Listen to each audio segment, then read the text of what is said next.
மாற்கு அதிகாரம் 5. பின்பு அவர்கள் கடலுக்கு அக்கரையிலுள்ள கதரேனருடைய நாட்டில் வந்தார்கள். அவர் படவிலிருந்து இறங்கினவுடனே அசுத்த ஆவியுள்ள ஒரு மனுஷன் பிரேத கல்லறைகளிலிருந்து அவருக்கு எதிராக வந்தான். அவனுடைய குடியிருப்பு கல்லறைகளிலே இருந்தது.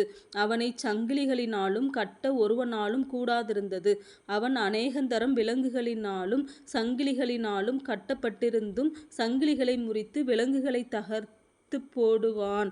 அவனை அடக்க ஒருவனாலும் கூடாதிருந்தது. அவன் எப்பொழுதும் இரவும் பகலும் மலைகளிலும் கல்லறைகளிலும் இருந்து கூக்குரலிட்டு கல்லுகளினாலே தன்னை காயப்படுத்தி கொண்டிருந்தான். அவன் இயேசுவை தூரத்திலே கண்டபோது ஓடி வந்து அவரை பணிந்து கொண்டு, இயேசுவே, உன்னதமான தேவனுடைய குமாரனே, எனக்கும் உமக்கும் என்ன? என்னை வேதனைப்படுத்தாதபடிக்கு தேவன் பேரில் உமக்கு ஆணை என்று மிகுந்த சத்தமிட்டுச் சொன்னான். ஏனெனில் அவர் அவனை நோக்கி, அசுத்த ஆவியே, இந்த மனுஷனை விட்டு புறப்பட்டு போ என்று சொல்லியிருந்தார். அப்பொழுது அவர் அவனை நோக்கி, உன் பேர் என்னவென்று கேட்டார். அதற்கு அவன், நாங்கள் அநேகராயிருக்கிறபடியால் என் பேர் லேகியன் என்று சொல்லி தங்களை அந்த திசையிலிருந்து துரத்திவிடாதபடிக்கு அவரை மிகவும் வேண்டிக் கொண்டான். அப்பொழுது அவ்விடத்தில் மலையருகே அநேகம் பன்றிகள் கூட்டமாக மேய்ந்து கொண்டிருந்தது. அந்த பிசாசுகள் எல்லாம் அவரை நோக்கி, பன்றிகளுக்குள்ளே போகும்படி அவைகளுக்குள்ளே எங்களை அனுப்பும் என்று அவரை வேண்டிக் கொண்டன. இயேசு அவைகளுக்கு உத்தரவு கொடுத்தவுடனே அசுத்த ஆவிகள் புறப்பட்டு பன்றிகளுக்குள் போயின.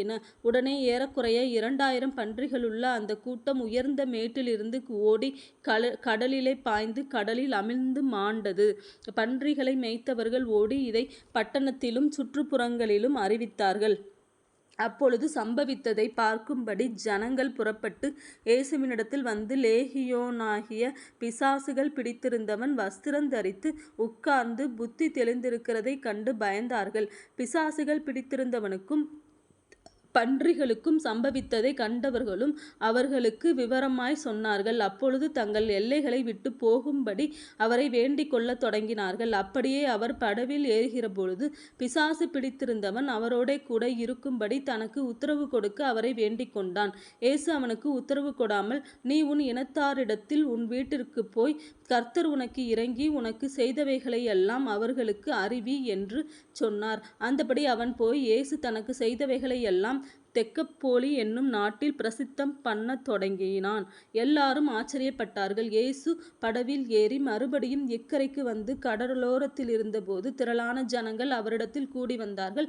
அப்பொழுது ஜெப ஆலயத் தலைவரில் ஒருவனாகிய யவீரு என்பவன் வந்து அவரை கண்டவுடனே அவர் பாதத்திலே விழுந்து, என் குமாரத்தி மரண அவஸ்தைப்படுகிறாள். அவள் ஆரோக்கியம் அடையும்படிக்கு நீர் வந்து அவள் மேல் உமது கைகளை வையும், அப்பொழுது பிழைப்பாள் என்று அவரை மிகவும் வேண்டிக் கொண்டான்.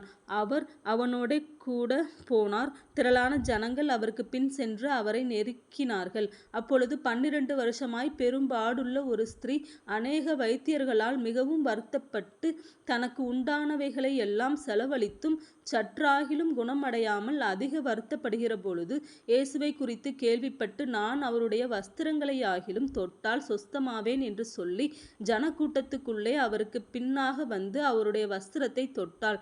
உடனே அவளுடைய உதரத்தின் ஊறல் நின்று போயிற்று.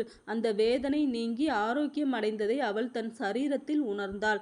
உடனே இயேசு தம்மிலிருந்து வல்லமை புறப்பட்டதை தமக்குள் அறிந்து ஜனக்கூட்டத்துக்குள்ளே திரும்பி, என் வஸ்திரங்களை தொட்டது யார் என்று கேட்டார். அவருடைய சீஷர்கள் அவரை நோக்கி, திரளான ஜனங்கள் உம்மை நெருக்கி கொண்டிருக்கிறதை நீர் கண்டும் என்னை தொட்டது யார் என்று கேட்கிறீரே என்றார்கள். இதை செய்தவளை காணும்படிக்கு அவர் சுற்றிலும் பார்த்தார். தன்னிடத்திலே சம்பவித்ததை அறிந்த அந்த ஸ்திரீயானவள் பயந்து நடுங்கி அவர் முன்பாக வந்து விழுந்து உண்மையையெல்லாம் அவருக்குச் சொன்னாள். அவர் அவளை பார்த்து, மகளே, உன் விசுவாசம் உன்னை இரட்சித்தது. நீ சமாதானத்தோடே போய் உன் வேதனை நீங்கி சுகமாயிரு என்றார். அவர் இப்படி பேசிக் கொண்டிருக்கையில் ஜெப ஆலய தலைவனுடைய வீட்டிலிருந்து சிலர் வந்து, உம்முடைய குமாரத்தி மரித்து போனால் இனி ஏன் போதகரை வருத்தப்படுத்துகிறீர் என்றார்கள்.